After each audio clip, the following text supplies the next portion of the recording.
ব্যবসা করে, ব্যবসার কাজের মধ্যে লাইগা যায়, যারা অন্য কাজ করে অন্য কাজের মধ্যে লাইগা যায়, এই কবরের মধ্যে গামছা বেঁধে।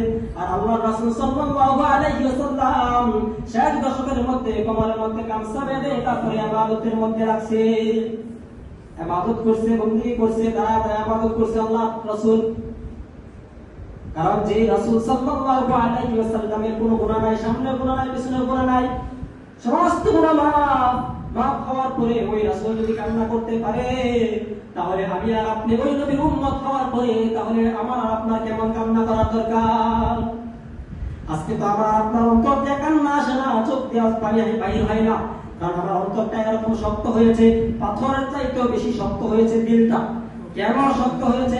কাল্লা বাল আরানা আলা কুলুবিহিম, আল্লাহ তাআলা বলেন কাল্লা বাল আরানা আলা কুলুবিহিম, ও বান্দা তোমার কলবের মধ্যে একটা দাগ পড়ে যায়, যখন তুমি বান্দা একটা গুনাহ করো তখন কলবের মধ্যে